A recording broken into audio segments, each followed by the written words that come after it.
Alright,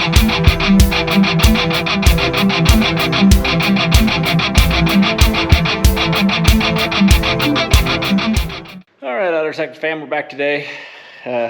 Another day in the shop, doing a few things, and so I figured I'd catch you guys up with what we've got going. Kind of around the shop, how everything's going, doing a little work in the background, trying to get caught up on stuff, along with crushing and prepping cars and processing cars in. We don't have as much help as we need to do some of this stuff, but it is what it is. So we've been working on the little 86 Chevy pickup, the 4-wheel drive. It's got a 4-inch lift on it. We've been working on that as we have time, and I'll take you through kind of where we're at on it too. So you guys may remember this. We did the grill in it, and we did some other stuff in some of the other videos. What we had is the factory front springs that were on this thing. Well, they weren't factory, but the lift springs that used to be on it are right here. There should be 4-inch lift springs, but I think the passenger side sat a little lower. The passenger side, it was lower. And I think the passenger side spring was saggy. I don't know. Usually it'd be the driver's side because that's where most of the weight is more consistent, I guess is the best way of putting that. But for some reason the passenger side was a little saggy, and the cab was on the frame crooked. We're still working a little bit of that out of it. This truck took a hit right here on the bottom of the radiator support right here, and it had shifted the cab, and when it shifted the cab, it pushed the driver's side back and possibly the passenger side forward, but it's looking like the driver's side still is a little bit further back. Looking at the gap here, passenger side still looks a little forward, but we put new front springs in it. Ray had these and he wasn't using them, so he gave them to me and we put them in, or Robert put them in.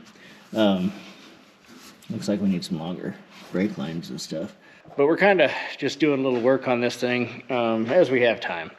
We did do new poly body mount bushings. Let's see if I can find them. We did new poly body mount bushings here, and then poly spring bushings as well. Everything's still loose on there, so we can get the body squared up on the frame and then get it tightened down.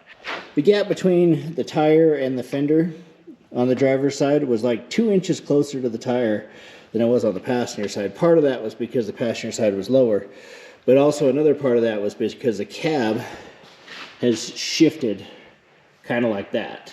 And so the passenger side was forward, the driver's side was back, and so it was on the frame crooked. So since we're gonna have to be since we loosened the body mounts up, we figured we'd just change the body mounts out to poly ones, put new bolts in where we needed to. We had, I don't know, 4 bolts that were kind of rusted. Some of that stuff, and so it's all over, but the whole bunch of tape measure we got to do. So that kind of catches you up on this truck. The other truck's up at Dominic's place getting painted. It's going to be kind of a champagne color. Like a champagne frost. I think it should look pretty tasteful when it's done. We'll see how it comes out. I'm never good at picking colors. I know there's like 2 colors that I don't particularly like, and I like one of them, but I don't like them on cars. Just racer superstition. But one of them is tan, and I just don't do tan. Tan's a hard color to sell, it's a hard color to make money on, and I don't know. They gotta be, tan's pretty bland. But the other one's green, and it's not really that I don't like green, but it's more that, like, racer superstition is you never wanted a green race car, and I don't know if that's really true or not, whatever, but you don't paint your race car green. And I've just kind of, it's been ingrained in me so long that I just don't, not a giant fan of, like, if I have my choice, I'm not going to paint a car green. I don't know how much that's going to hold true in some stuff, but like I'm not going to, like, just on a whim paint a car green. The little 72 Chevy short bed, it was olive green and white from the factory, and we're going to go back olive green and white, and that doesn't bother me. But like to purposely change a car color to green, that kind of drives me crazy. Don't know why. That's just how my broken mind works, but it is what it is. So that's an update on that. Bill's truck, we still got it in the shop here. It's not leaving the shop till it's done. But I need to get in and do some programming. It feels like I have some sort of rev limiter or something wrong in the program. I haven't dug into it as much because I haven't had time to dedicate to dig into it. But it will fire up and run right now. We had to put another fuel rail on it. We cleaned the injectors originally. First we tried it, and then it didn't run, didn't start up. So we cleaned the injectors with carb cleaner. We put them back in.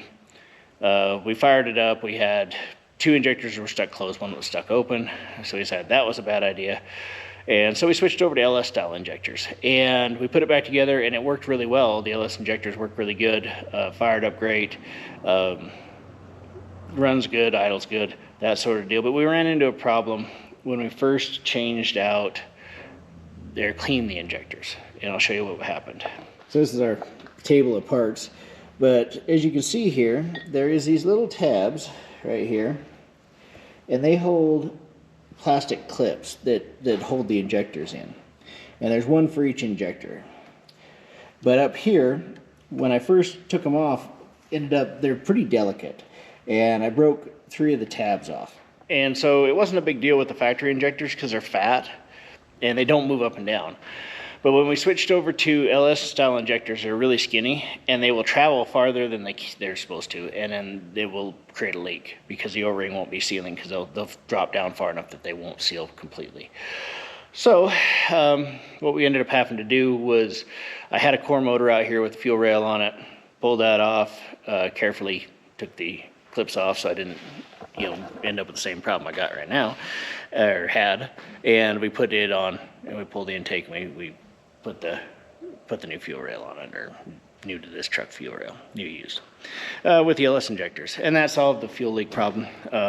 So we're back to good on that. It fires up, it idles, but for some reason off idle it seems to cut fuel. Not sure why. I'm pretty sure it's in the program somewhere. I think it's probably looking for a feed or an input from oil pressure sensor or something that's funny. Haven't had time to dig into it, but that's definitely on the agenda. While the weather's good, we're just doing a lot of outside work, not doing a whole lot of inside work unless it has to be done. The 86 Chevy, the only reason it's getting done is because I have one of my guys, he was caught up, and it's a job that he can do. And so it solves one of my problems. It keeps him busy, and he's good at that stuff. So he's got it as far as he can. I need to tape measure it and get it squared back up on the frame, and then maybe have to loosen the bed back up and get it straightened up too. But overall, that's the reason why we're working on the 86 and not Bill's truck or any of that stuff, is because it's waiting on me. Now the 86 is waiting on me too. Alright fam, I figured I'd just come in and wrap this video up. It wasn't where I was going to originally stop this video, but basically what happened was summarizing what's going on in the shop took a little longer, and then the next video this was going to be part of was the video of going through the stuff that we got out of the cars from the auction, and that's going to be probably a long video, and this intro, or the recap on what's going on in the shop with the projects and some of that stuff, it was a little longer than I wanted it to be, and still have time to give you a good reference of all the stuff that we went through with the vehicles from auction. So I figured I'd make a short video here just catching you up on the shop stuff, and then the next video will be the Jeep stuff, and we'll go into that one. So until the next time, thanks for watching.